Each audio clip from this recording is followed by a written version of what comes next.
죄까지 다 품으시고 십자가로 가자.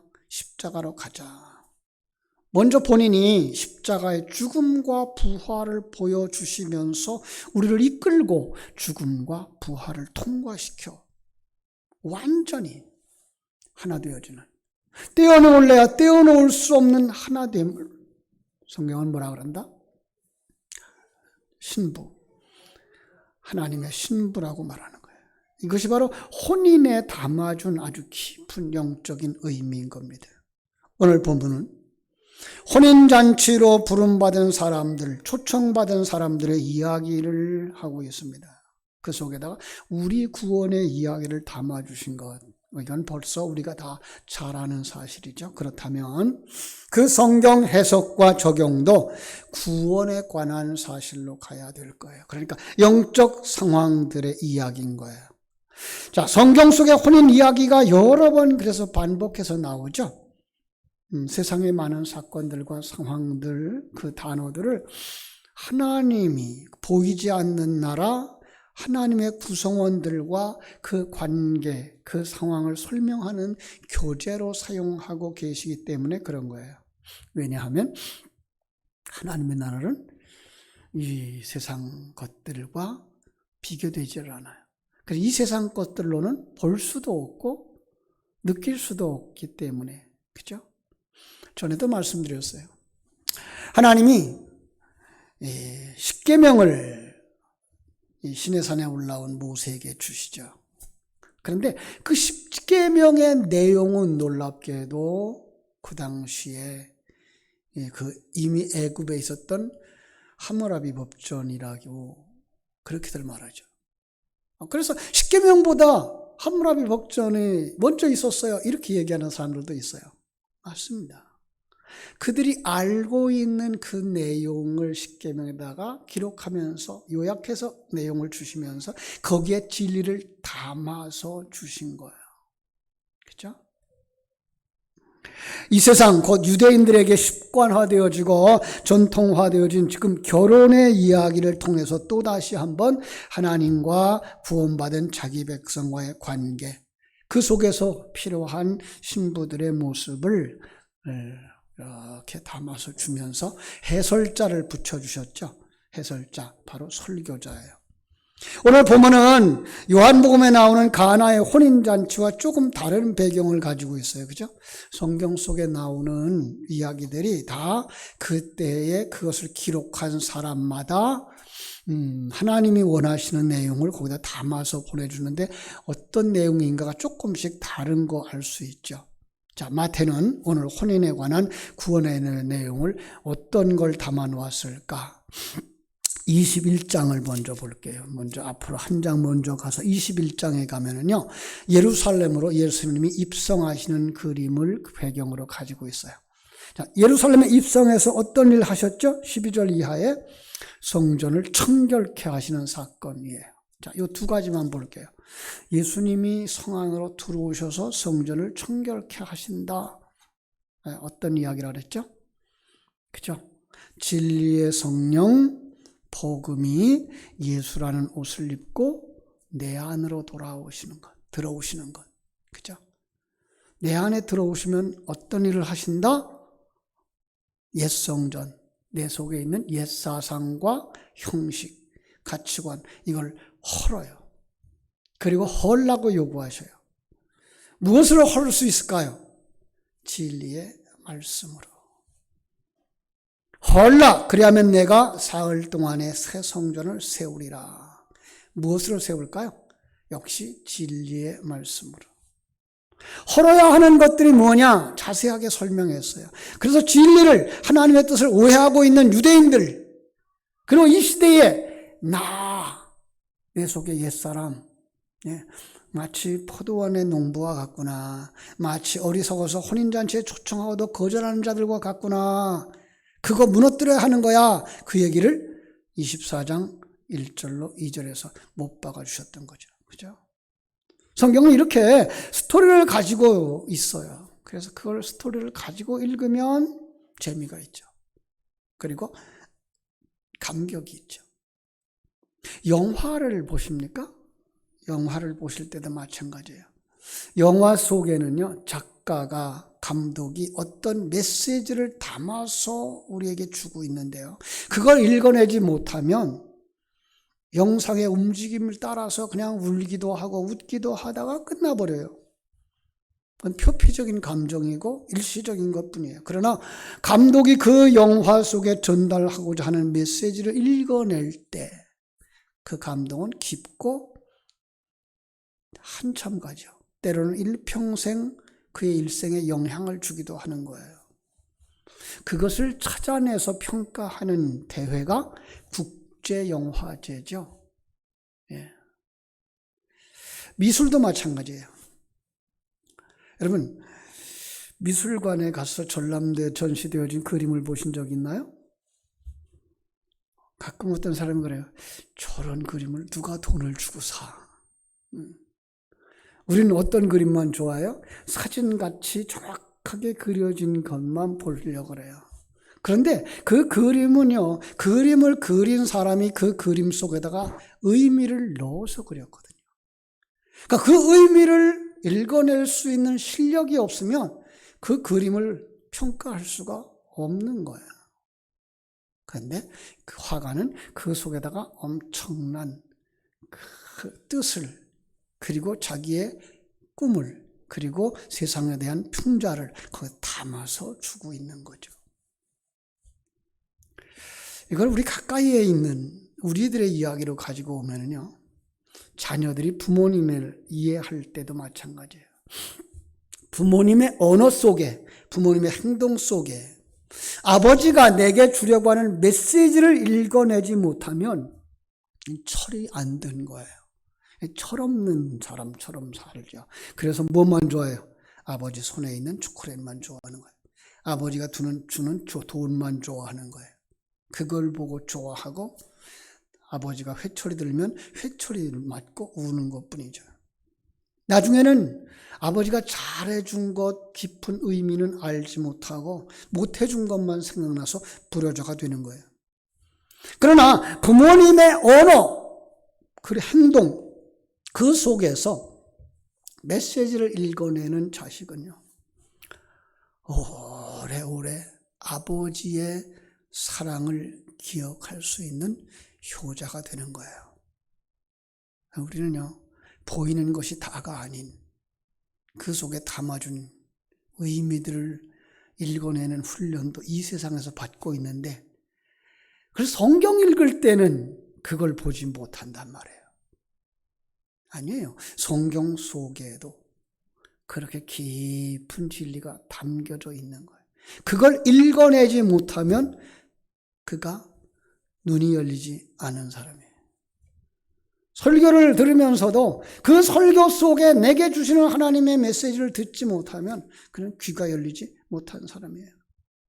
사랑하는 성도 여러분, 여러분 신앙생활 여러 해 했고 예배수 많이 드렸는데 이제는 여러분들이 그것을 들을 수 있는 귀가 열려지고, 귀가 열려져서, 눈이 열려져서 말씀을 읽을 때에 그 속에서 하나님이 내게 주신 메시지를 읽어낼 수 있고, 설교를 들을 때에 하나님께서 설교를 통해서 내게 주시려고 하는 그 메시지를 읽어낼 수 있는 복된 성도들 되시기를 주님의 이름으로 축원합니다. 오늘 이 혼인잔치의 비유가 어디에 연결되었는지 가만히 보세요. 21장 23절 보십니까? 예수께서 성전에 들어가 가르치실새 대제사장들과 백성의 장로들이 나와서 이르되 네가 무슨 권위로 이런 일을 하느냐? 또 누가 이 권위로 주었느냐? 예수께서 성전에 들어갔는데, 예수님이 내 안에 들어오시는데 이 소리가 들립니까? 그런데 강도의 소굴이 되어버린 나, 율법 체제, 세상적인 가치관에 길들여진 나 중심의 삶으로 길들여진 나, 그에게 예수님이 들어오셔서 진리의 말씀을 선포하는 거예요. 그런데 이게 어디서 왔는지를 모르는 거예요. 오늘 이 21장 23절이 말하는 것처럼 당신 무슨 권세로, 누구에게 받은 권세로 이 일을 하죠? 예수님이 뭐라고 대답하죠? 이 15절에 보니까 세례가 어디로부터 왔느냐? 요한의 세례, 세례 요한이죠? 요한의 세례가 어디로부터 왔느냐? 하늘로부터냐? 사람으로부터냐? 엉뚱한 얘기 같죠? 그런데 이 질문 속에 뭐를 보는거죠? 네가 영적인 것을 아느냐? 예. 그러면서 이제 비유로 말씀을 하시는 거예요. 여러분, 비유는요, 세상적인 비유는 어떤 거죠? 어려운 내용을 알아듣게 하기 위해서 우리가 잘 아는 이야기를 가져다가 설명함으로써 그 어려운 이야기를 알아듣게 해석해 주는 게 비유죠. 성경 속의 비유는 어떤 건지 아세요? 알아들으라고 하는 말이 아니고, 이게 아주 어려워요. 생명 있는 자, 귀가 열린 자, 눈이 열린 자만 알아듣게 된다라는 비유예요. 그러니까 성경을 여러분들이 아셔야 예언서를 읽어낼 수가 있는 거예요. 이걸 성경을 모르고 예언서만 읽어내면은요, 예언서 가지고 야 이번에 이 코로나19 백신이 666이래 이런 소리까지 하는 거예요. 엉뚱한 곳으로 가는 거예요. 아니에요, 여러분. 그러니까 우리가 알 것은 알아야 되는 거예요. 그죠? 그중 하나가 오늘의 비유예요. 자, 오늘 여기 잔치를 베푸는 분이 나오죠? 임금님이에요. 임금님, 왕이죠. 왕이 사람을 파송해서 그 청한 사람들을 혼인잔치에 오라고 불렀어요. 두 사람으로 보세요. 하나는 사람과 사람으로 보고요. 하나는 이미 예수님이 예루살렘 성에 입성하신 그림 속에서 보았듯이 그 생명이 내 안에 들어와서 내 속에 새 생명과 옛 생명, 옛사람, 새 사람과 옛사람으로 보셔도 돼요. 그들이 잔치에 올 수 있는 이유는 왕이 소와 살진 짐승을 잡았다라는 거예요. 오늘 본문으로 가서요. 4절. 다시 다른 종들을 보내며 이르되 청한 사람들에게 이르기를 내가 오차를 준비하되 나의 소와 살진 짐승을 잡고 모든 것을 갖추었으니 혼인잔치에 오소서 하라 하였더라. 뭘 준비했어요? 소를 잡았어요. 그렇죠? 살진 짐승을 잡았어요. 무슨 뜻일까요? 대속의 제물, 예수 그리스도의 십자가 죽음으로 이미 완성되었으니 뭐만 하면 돼요? 오기만 하면 되는 거예요. 그렇죠? 우리 거룩한 하나님의 빛이신 하나님 앞에 이 어두운 죄의 존재가 나갈 수 없어요. 그런데 예수 그리스도의 죽으심으로 말미암아 그의 보혈로 말미암아 그의 의를 덧입은 사람마다 주님 앞에 들어갈 수 있는 거예요. 그런데 사람들이 여기를 오질 않아요. 그런데 그 주님과 함께 가기를 싫어하죠. 그게 오늘 본문의 5절 이하에 핑계하는 사람들이에요. 한 사람은 자기 밭으로 갔대요. 한 사람은 사업하러 갔대요. 그런가 하면 어떤 사람들은 종들을 잡아서 모욕하고 죽이는 자들이 있었죠. 여러분, 이게 뭐예요? 내가 살아있어요, 지금. 예. 아버지 집에 양식이 많은 거 생각하지 않고 내가 양식을 만들어야 된다라고 생각하는 거예요. 그죠? 팔고 사고 이익을 얻어야 되는 사업을 하러 가는 거예요. 이걸 성경 속에서 보셔야 돼요. 요한계시록에 나오는 상인들이에요. 요한복음 2장에 나오는 성전 안에서 뭐 하는 사람들이에요? 돈 바꾸는 자들, 장사꾼들인 거예요. 하나님을 모르는 자들, 왕을 모르는 자들. 호세아서의 단어로 말하면 음행하는 고멜. 하나님을 몰라요. 그래서 음행하는 거예요. 하나님을 몰라요. 그래서 떠나는 거예요. 하나님을 몰라요. 그래서 하나님 앞에 가까이 오지 않는 거예요. 그래서 호세아서는 뭐라고 말해요? 하나님을 아는 지식이 없어서 망하는도다 그러는 거예요. 여러분 하나님을 알게 되기를 주님의 이름으로 축원합니다. 이제 금요일 날 제가 지난 금요일부터 다시 한번 사도신경을 강론하고 있는데요. 정말 하나님을 아는 것이 신앙의 가장 기본이기 때문에 그래요. 그걸 모르면 어디로 간다? 오늘처럼 되는 거예요. 자, 보세요. 자, 또 하나님은 부르셔요.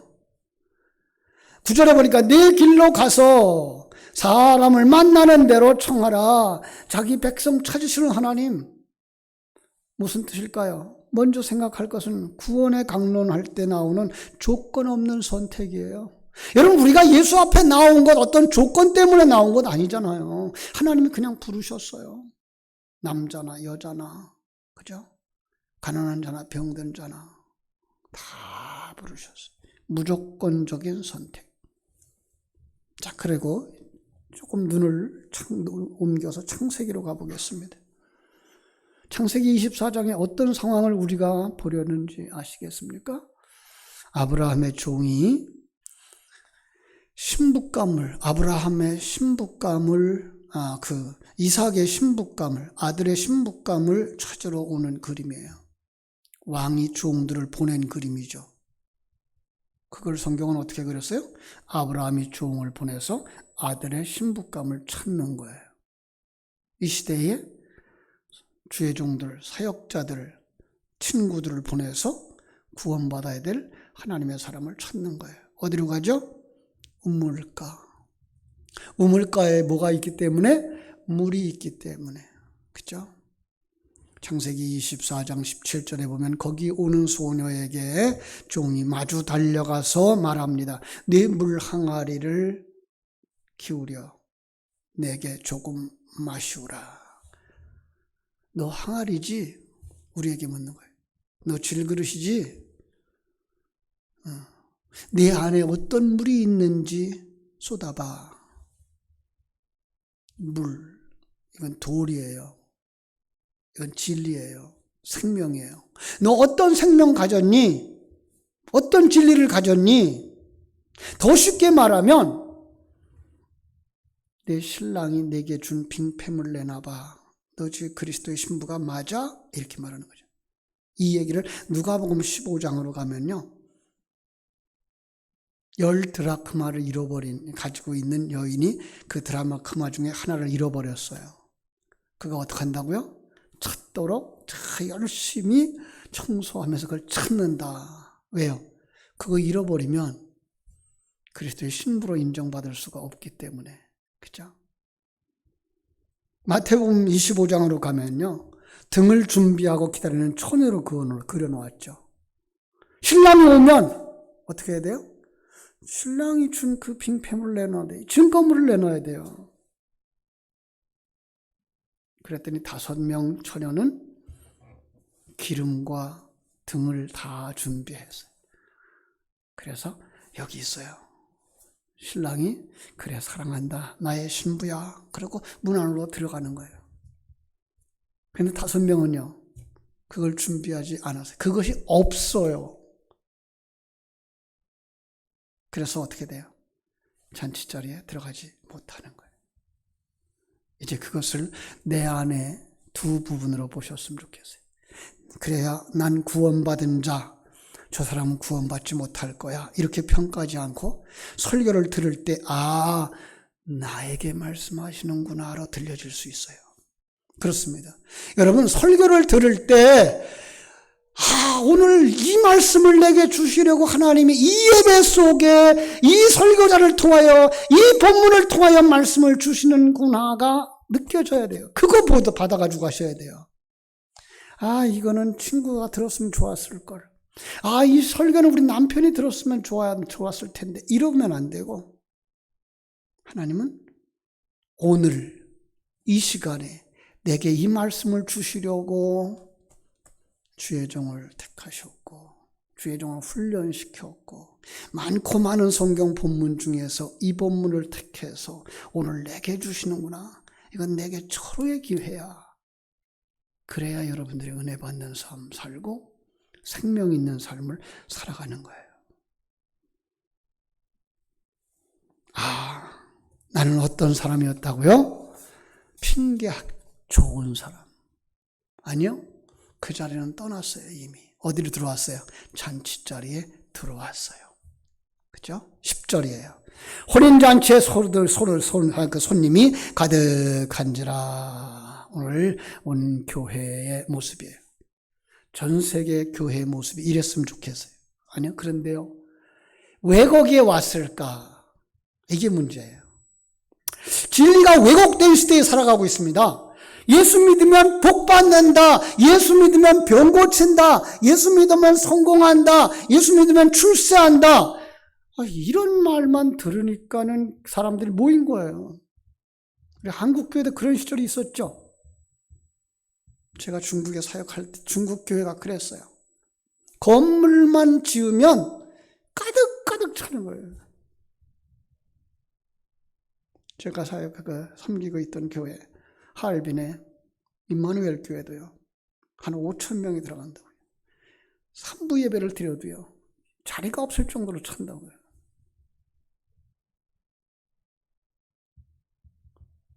그런데 왕이 와서 그들에게 묻습니다.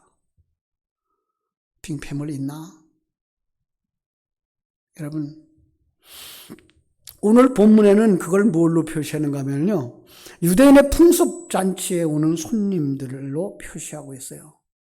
유대인들은요, 그 당시에 잔치집에 오면 모두 다 예복을 주어서 입게 했대요. 마치 오늘 요즘은 결혼식장에 가면 모두 다 뭘 줘요? 식권을 주는 것처럼 오는 모든 사람들에게 더 정확하게 말한다면 그 신랑의 신부에게 뭘 줘요?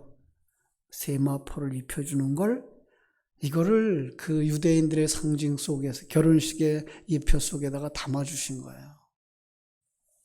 우리 신부들은 주님 앞에 갈 때 뭐 입어야 돼요? 세마포 입고 가셔야 돼요. 누가 만들어준 거예요? 신랑이 만들어준 거예요. 그런데 오늘 본문에 보니까 이 사람 예복을 안 입었어요. 안타깝죠, 그죠? 12절에 친구야, 어찌하여 예복을 입지 않고 여기 들어왔느냐? 여러분, 왜 그 주님이 주시는 그 의의 옷을 안 입었을까요? 그거 안 입어도 나는 의로운 사람이야. 요거 가지고 있는 거예요. 예배당 안에 들어왔는데 아직도 주님 나는 죄인입니다. 주님께서 덮어주지 아니하시면 안 됩니다. 주님께서 사랑해주지 않으면 안 됩니다. 주님께서 용서해주시지 않으면 안 됩니다가 있어야 되는데 난 잘났어. 이거가 있는 거예요. 그래서 내 거 입고 있는 거예요. 주님의 의의 옷을 입으면 하나님이 창조주고 나는 피조물이에요. 하나님이 빛이시고 나는 어둠이에요. 하나님이 어마어마하게 크고 나는 작은 존재예요. 순종의 자리로 나가는데 그걸 안 입고 내 옷을 입고 있으면 나 잘난 자야. 내 말 들어. 내 판단이 옳아. 이리로 가는 거예요. 사랑하는 여러분, 다시 한번 내가 그리스도의 의를 덧입고 있는지, 주님이 주신 그 빙패물에 담은 진리가 내 생명 되었는지 점검해 보시기 바랍니다. 이걸 입지 않고 있는 사람은 어떻게 됐어요? 13절. 임금이 사환에게 말하되 그 수족을 결박해서 바깥 어두운 데 내 던지라. 거기서 슬피 울며 이를 갈게 되리라. 바깥 어두운 데 어딜까요? 요한계시록에서요. 빛만 있는 곳이 천국. 그 바깥은 어두운 곳. 어디예요? 천국과 상반된 그곳 지옥인 거예요. 꺼지지 않는 유황불로 형벌을 받는 저주의 장소. 근데 그들이 뭘 하더라고요? 이를 갈더라. 여러분, 제가 벌써 오래됐네요. 이를 가는 걸 뭐라고 표시했죠? 왜 이를 갈아요? 성경은 우리에게 되새김질 하라고 계속 말하죠. 진리를 되새김질해. 진리를 되새김질해야 그게 생명되는 거야. 그게 뭐예요? 그게 쉬지 말고 기도하라 속에 들어가 있는 의미라 그랬어요. 진리를 되새김질하고 해야 돼요. 내게 주어진 것을 되새김질해야 되는. 이 사람 뭔가 있는 줄 알고 되새김질하고 있는데 입안에 아무것도 없어. 그럼 뭐가 될까요? 이를 갈고 있는 거예요. 헛것을 씹고 있는 거예요. 누가? 불신자들이, 의를 입지 아니한 자들이, 하늘 생명 가지지 못한 자들이. 그는 지옥에 던져진다. 사랑하는 성도 여러분, 우리는 다 천국 가는 열차를 타고 있나요? 천국 가는 사람에게 표가 필요하죠. 그죠? 어떤 표가 필요해요? 하나님의 아들이라는 표예요. 내가 아버지 집에 가고 있는 열차를 타고 있다라는 생각이 있어야 되는 거예요. 내가 그 아버지 하나님의 피조물 된 아들이라는 자신. 오늘 본문에서는 그걸 뭐라고 말하고 있어요? 나는 그리스도의 신부야. 여기 잔치집에 왔다 그래서 이걸 다 구경꾼으로 보시면 안 돼요. 모두 다 누구로 보고 있는 거예요 지금? 신부로 보고 있는 거예요. 여러분 모두가 다 그리스도의 신부이기 때문에 한 사람도 이 자리에서 떨어져서 지옥에 들어가지 마시고 주님과 함께 동행하기 위해서 의의 옷을 입으시고 하나님을 알고 하나님의 계획을 알고 그 주님과 하나 되어져 여러분이 처한 그 환경 속에서 임마누엘을 누리고 평강을 누리고 찬양하고 승리하며 천국길 가게 되기를 주님의 이름으로 축원합니다. 기도하겠습니다. 아버지 우리 하나님 크신 은혜와 사랑을 감사하고 감사합니다. 무엇이건데 저희들을 이처럼 사랑해 주셨는지. 죄 많은 인생이었습니다. 타락한 인생이었습니다. 내가 주인인 줄 알고 살아왔던 인생이었습니다. 그런데 주님 앞에 서서 보니 우린 죄인이었습니다. 허물과 죄 많은 존재였습니다. 다시 한번 하나님 앞에 은혜를 구합니다. 그럼에도 불구하고 저희들을 잔치자리에 불러주셨고 신부의 의복을 입혀주셨는데 겸손한 자, 순종하는 자의 자리로 설 수 있게 하여 주시옵소서. 아직도 내가 살아서, 아직도 내 의가 살아서, 아직도 내 판단이 옳다고만 생각하며 주장하는 자가 되지 말게 해주시고 하나님이 기뻐하시는 뜻을 이루기 위하여 순종하며 갈 수 있는 그리스도의 신부들, 주님과 하나 되어져 천국길 가는 성도들 되게 하여 주시옵소서. 예수님 거룩하신 이름으로 기도하옵나이다. 아멘.